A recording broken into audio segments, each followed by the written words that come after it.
ଚୁନା ମାଛରେ ପୁଣି ଏତେ ଟେଷ୍ଟି ରେସିପି ପୁଣି ମୁଁ ଟ୍ରାଏ କରିବି। ମୁଁ ତ କେବେ ଭାବିନଥିଲି ପୁଣି ନିଜେ ତିଆରି କରିବି। ମୁଁ ସେଥିପାଇଁ କିଛି ମସଲା ବି ପ୍ରସ୍ତୁତ କଲି।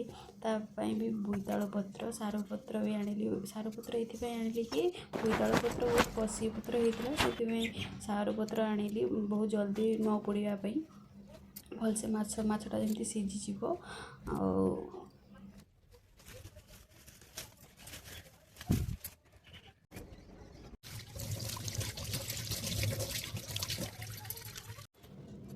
ତା ପାଇଁ ଟମାଟୋ, ପିଆଜ, ଧନିଆ ପତ୍ର, କଞ୍ଚା ଲଙ୍କା, ଭୃସଙ୍ଗ ପତ୍ର, କିଛି ମସଲା ସବୁ ପ୍ରସ୍ତୁତ କରିଦେଲି। ଆଉ ମାଛରେ ଲେମ୍ବୁ ଗୋଳେଇ ଦେଲି।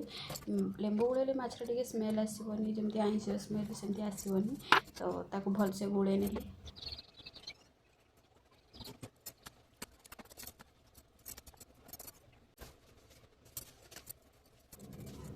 ପତ୍ର ଗୁଡ଼ିକୁ ବହୁତ ଭଲରେ ଧୋଇ ଦେଇଥିଲି। ସେଥିରେ ସୋରିଷ ତେଲ ଆଉ କିଛି ମସଲା ରହିଯାଇଥିଲା, ତାକୁ ପତ୍ରରେ ଭଲସେ ଲଗେଇଦେଲି। ଲଗେଇ ସାରିଲା ପରେ ମାଛକୁ ଆଣିକି ମୁଁ ତାକୁ ରଖିଦେଲି।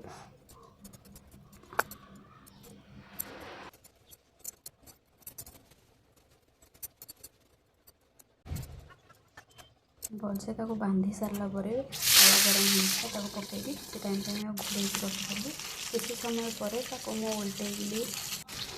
ଗୋଟେ ସାଇଡ଼୍ ଓଲଟେଇକି ପୁଣି ଆଉ ଗୋଟେ ସାଇଡ଼୍ ହେବା ପାଇଁ ଦେଲି। ଗୋଟିଏ ଘଣ୍ଟା ପ୍ରାୟତଃ ମୁଁ ତାକୁ ଏମିତି ସ୍ଲୋ ଫ୍ଲେମ୍ରେ ତାକୁ ରଖିଥିଲି।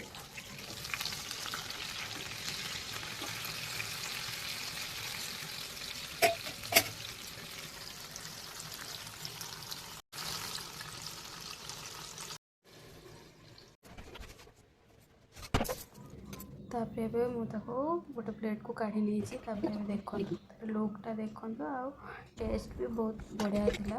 ଭାତ, ଡାଲି ଆଉ ତା ସହିତ